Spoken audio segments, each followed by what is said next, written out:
Bismillah, Assalamualaikum warahmatullahi wabarakatuh. Perkenalkan, nama saya Agus Mahendra dengan NIM A241-23095. Saya dari kelas A, Program Studi Pendidikan Fisika. Video ini saya buat untuk memenuhi tugas UTS Fisika Dasar 2.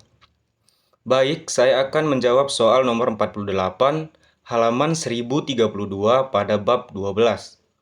Nah, di sini pertanyaannya, mengapa di kutub utara air laut yang berada di kedalaman tertentu tidak membeku walaupun suhunya di bawah 0 derajat Celcius?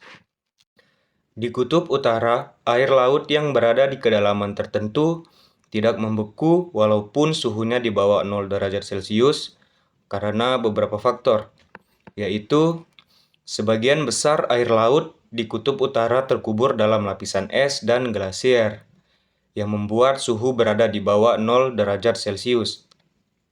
Namun di kedalaman, sinar matahari banyak diserap oleh lapisan permukaan laut hingga kedalaman antara 200 sampai 1000 meter. Dan pada daerah yang terdalam bisa mencapai suhu kurang dari 2 derajat Celcius. Nah, selain itu, ketebalan es di kutub utara bervariasi antara beberapa inci hingga 2 meter yang dapat memunculkan retakan-retakan es terutama pada musim panas. Sebaliknya, 99% kutub selatan ditutupi lapisan es dan glasier hingga setinggi 4.700 meter. Dan jika dicairkan, seluruh es Antartika akan mencapai luas minimum sekitar 1,2 mil persegi atau 3,1 juta kilometer persegi. Dan luas minimumnya bisa mencapai 7,2 juta mil persegi atau 18,8 juta kilometer persegi. Nah, ketika dibandingkan dari luasnya, kutub selatan memiliki total es yang lebih banyak daripada kutub utara. Selain itu, dalam iklim kutub, terdapat dua jenis iklim, ET atau iklim tundra dan EF atau iklim es. Iklim tundra ditandai dengan memiliki setidaknya 1 bulan yang suhu rata-ratanya di atas 0 derajat Celcius atau 32 derajat F. Sedangkan iklim es tidak memiliki bulan di atas 0 derajat Celcius. Nah, karena beberapa faktor tadilah, air laut di kutub utara yang berada di kedalaman tertentu tidak membeku walaupun suhunya di bawah 0 derajat Celcius. Sekian penjelasan dari saya, kita lanjut ke soal berikutnya. Terima kasih. Baik, kita lanjut ke soal nomor 6 pada halaman 925 bab 11. Nah, pertanyaannya ini terdiri dari dua bagian. Bagian A yaitu mengapa ketika mendapat panas, kolom air raksa bertambah panjang? Ketika panas, kolom air raksa bertambah. Itu menandakan air raksa meningkatkan suhu dan memuai, yang berarti bertambah panjang.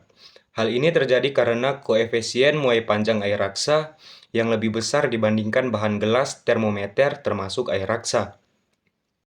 Koefisien muai panjang adalah bilangan yang menunjukkan pertambahan panjang tiap satu satuan panjang zat saat dipanaskan. Dalam kasus termometer, air raksa yang berada di dalam termometer akan memuai dan bertambah panjang ketika termometer berada dalam ruangan dengan suhu yang panas sehingga meningkatkan panjang kolom air raksa. Kemudian pertanyaan bagian B yaitu mengapa air raksa banyak digunakan sebagai media cairan dalam termometer sedangkan air tidak pernah digunakan. Air raksa digunakan sebagai media cairan dalam termometer karena beberapa alasan. Yang pertama, koefisien muai panjang. Artinya air raksa memiliki koefisien muai panjang yang lebih besar dibandingkan air, yang menyebabkan air raksa bertambah panjang ketika termometer berada dalam ruangan dengan suhu yang panas. Yang kedua, stabilitas suhu, yaitu air raksa memiliki suhu samping yang stabil, yang memungkinkan termometer menjadi lebih tepat dalam meningkatkan suhu. Yang ketiga, ketahanan terhadap korosi. Artinya air raksa tidak mudah korosi, sehingga termometer dapat digunakan selama waktu yang lama tanpa perlu rutin perbaikan. Dan yang keempat, ketahanan terhadap tekanan. Air raksa tidak mudah menguap, sehingga termometer dapat digunakan dalam berbagai tekanan. Sebagai contoh, pada termometer merkuri, air raksa yang berada di dalam termometer akan memuai dan bertambah panjang ketika termometer berada dalam ruangan dengan suhu yang panas, sehingga meningkatkan panjang kolom air raksa. Nah, jadi itulah alasan mengapa air raksa tidak pernah digunakan dalam termometer karena ia memiliki bahaya yang tinggi seperti keracunan merkuri yang dapat berasal dari partikel cairan ini jika dihirup, ditelan, atau diserap oleh kulit. Untuk mengurangi bahaya, air raksa harus dipakai dengan hati-hati dan dikelola dengan tepat. Sekian penjelasan dari saya, kita lanjut ke soal berikutnya. Baik, kita lanjut ke soal yang terakhir pada nomor 51 halaman 934 bab 11. Nah, pertanyaannya, ketika mentega dimasukkan ke dalam penggorengan yang sudah panas, maka mentega meleleh mulai dari permukaan yang kontak dengan penggorengan. Mengapa demikian? Ketika mentega dimasukkan ke dalam penggorengan yang sudah panas, mentega meleleh mulai dari permukaan yang kontak dengan penggorengan karena proses pemuaian. Pemuaian adalah proses pengubahan fisikal zat padat menjadi cair yang terjadi ketika zat padat dipanaskan. Dalam kasus mentega, pemuaian terjadi ketika mentega mengalami pemantapan dan meleleh ketika kontak dengan suhu panas penggorengan.